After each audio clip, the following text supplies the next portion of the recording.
এই সময়টা আমাদের ভীষণ ব্যস্ত সময় কাটতো, কিন্তু খেজুর গাছটা আছে কিন্তু ওই মানুষগুলো নাই। যদি সময় সুযোগ পান তাহলে সময় নষ্ট করে আমার মতো একটু এমন পাগলামি কইরেন। এমন কোনো একটা বিকেলে কোনো বট গাছের সাথে হেলান দিয়ে একটু সূর্যাস্ত দেখেন। আজ আমরা একটি ভিন্ন রকম বিকেলের সাক্ষী হব। বড় ভাই, আপনার কি মনে পড়ে শেষ এমন বিকেল কবে দেখেছেন যেখানে কোনো ব্যস্ততা ছিল না? বড় ভাই, আপনার কি মনে পড়ে এমন করে কোথাও ছুটে যাওয়ার দিনগুলোর কথা? তখন অবশ্য সাইকেল ছিল না, আমরা টায়ার নিয়েই ছুটে বেড়াতাম। আমরা মনে করি প্রাকৃতিক সৌন্দর্য দেখার জন্য অনেক দূরে যেতে হয়, কিন্তু প্রকৃতি আমাদের নিজের ঘরেই। পবিত্র কোরআনে একটা চমৎকার আয়াত আছে, তারা কি দেখে না কিভাবে আমি রাতকে দিনের ভিতরে এবং দিনকে রাতের ভিতরে প্রবেশ করাই। তো ওই জিনিসটাই আজকে দেখার জন্য একটু সময় নষ্ট করব। অস্তগামী সূর্যের এমন সুন্দর দৃশ্য প্রতিদিনই দেখা যায়, কিন্তু আমরা কি প্রতিদিন তাকে দেখি, নাকি ব্যস্ততার ভিড়ে প্রকৃতির এমন সুন্দর নিয়ামতগুলো আমরা সহজেই মিস করে ফেলি?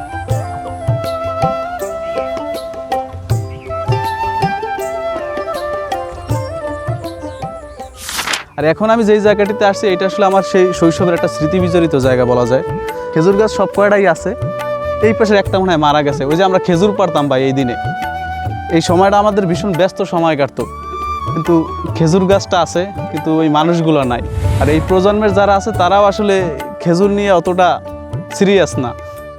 খেজুর গাছগুলো যেন আমার বলতে আছে যে মাইনুল এতদিন পরে আসটা কোথায় ছিলা, কিন্তু এই খেজুর গাছ তো জানেন আসলে কেরিয়ার নামক সেই ব্যস্ততা আমাদেরকে এমন জাতাকলেই ফালাইছে, খেজুর পাড়া তো দূরের কথা, এই গাছগুলো দেখার মতো সুযোগ আমরা এখন পাই না।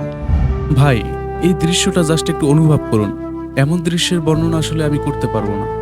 আপনার আমার রব নিঃশব্দে ধীরে ধীরে দেখুন কিভাবে দিনটাকে গুটিয়ে নিচ্ছে অন্ধকারের ভিতরে।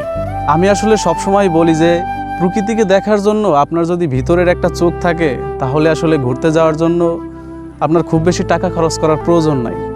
আমি এখন যেখানে আসছি এই যে দেখেন,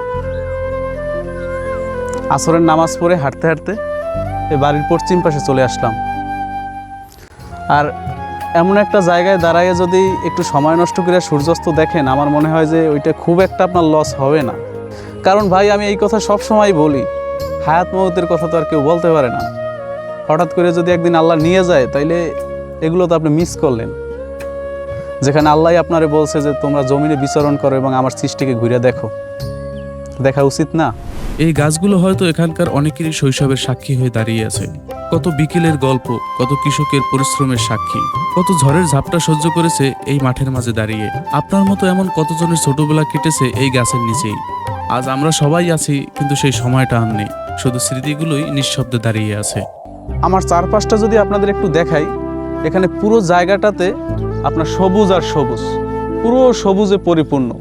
তো এইরকম একটা পরিবেশে এসে রবের প্রশংসা না করে আর পারলাম না, আলহামদুলিল্লাহ। এই বিশাল সমুদ্রের মাঠ যা আমাদের ছোট ছোট গ্রামগুলোকেই ছাপিয়ে যায়, এটি আল্লাহর এক অনন্ত নিয়ামত। শুধু আমরা একটু থেমে মনে প্রাণে দেখার চেষ্টা করি।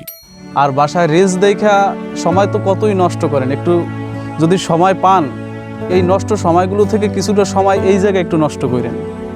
এইরকম কোনো মাঠের মাঝে কোনো বটগাছের ছায়ায় হেলান দিয়ে একটু সূর্যাস্ত দেখেন, এতে হবে কি ভিতরটা পরিষ্কার হয়।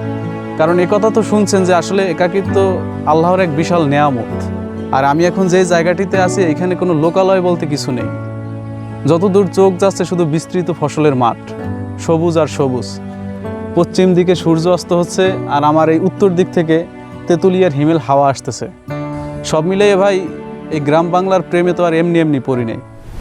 দেখছেন তো কিভাবে আলোটা আস্তে আস্তে অন্ধকারে হারিয়ে যাচ্ছে। ঠিক এমনভাবেই আমাদের জীবন থেকেও অনেক সুন্দর মুহূর্ত হারিয়ে যায়। আবার আরেকটু গভীরভাবে চিন্তা করলে একদিন আমরাও থাকবো না। এই বিকেল থাকবে, এই আকাশ থাকবে, কিন্তু আমরাই শুধু স্মৃতি হয়ে যাব। তাই যতদিন এই মাটির উপরে আছি আল্লাহর সৃষ্টিটা ঘুরে দেখা খুবই জরুরি।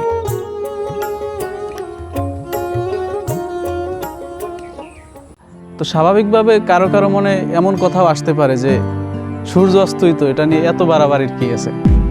কিন্তু এটা শুধু একটা সূর্য অস্ত না, কেননা দিগন্তের এই অস্তগামী সূর্যই আমাদের বলে দেয় জীবন থেকে যখন সময় চলে যায় তার একটি মুহূর্তও ফিরিয়ে আনা আমাদের পক্ষে সম্ভব না।